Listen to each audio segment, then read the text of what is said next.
Je m'appelle Janine Gerson et même si mon métier ne m'a pas porté sur l'écriture, j'ai toujours aimé écrire. J'ai participé à des ateliers d'écriture, je suis aujourd'hui correspondante de presse dans un journal et je participe également à des conférences pour des nouveaux retraités au cours desquelles j'explique l'importance d'écrire son récit de vie. C'est la raison pour laquelle j'ai commencé par écrire l'histoire de ma famille. Et à l'occasion de ces conférences, on m'a souvent dit que je devrais publier l'histoire de ma famille. Bien évidemment, je n'avais pas du tout envie de publier l'histoire de ma famille. Et comme je considère en fait que la vie est un roman, eh bien j'en ai fait un roman. Et ce roman, c'est Bella qui vient de sortir.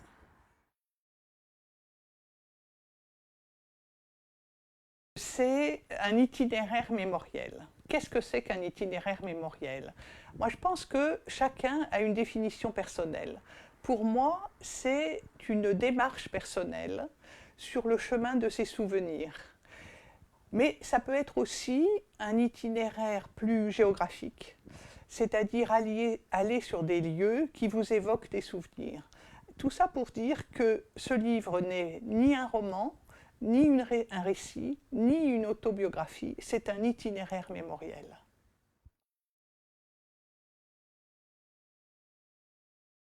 C'est vrai que je suis partie de l'histoire de ma famille, mais à mon avis, c'est secondaire. Je dirais que c'est l'histoire d'une famille. Hélas, tristement banale d'ailleurs. Mais je suis partie de l'histoire de ma famille, qui est une famille juive de Salonique qui vient de Grèce, qui était imprégnée de culture française. C'est la raison pour laquelle ils sont venus en France dans les années 30. Et à partir de là, je me suis donné la liberté d'ajouter des personnages, d'inventer des situations, mais qui me semblent toutes vraisemblables. Et c'est ce qu'on appelle peut-être le mentir vrai, puisque tout est vrai et tout est faux, mais tout est vraisemblable.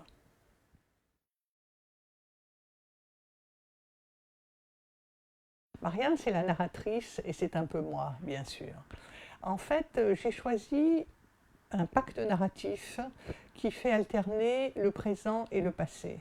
Parce que ce que je voulais surtout, c'était éviter le pathos.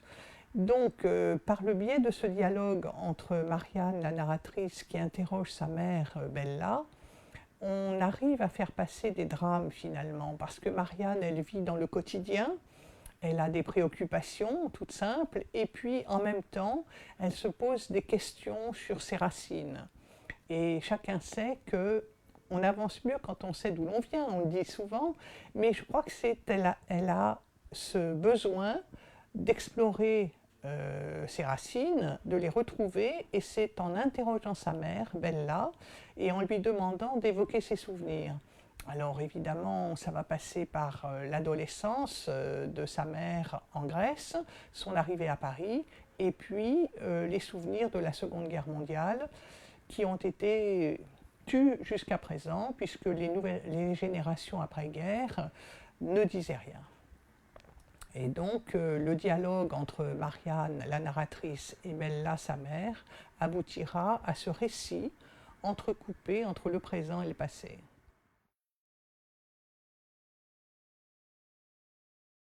J'attends deux choses.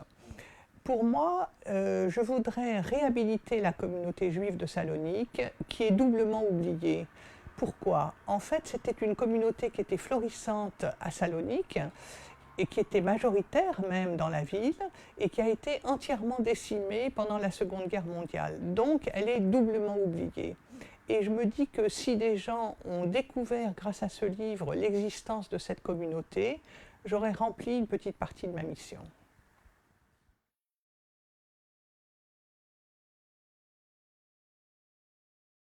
C'est vrai que dans le livre, dans l'histoire, on va dire, c'est le discours de Chirac qui est un peu le déclencheur. Pourquoi? Parce que Chirac, dans son discours, qui est un très beau discours, reconnaît la responsabilité de l'État français dans la rafle du Veldiv.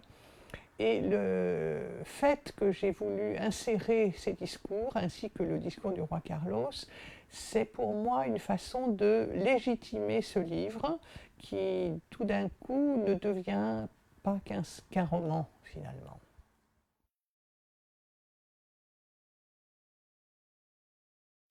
C'est une force indicible. Je crois que ça, c'est très difficile à expliquer.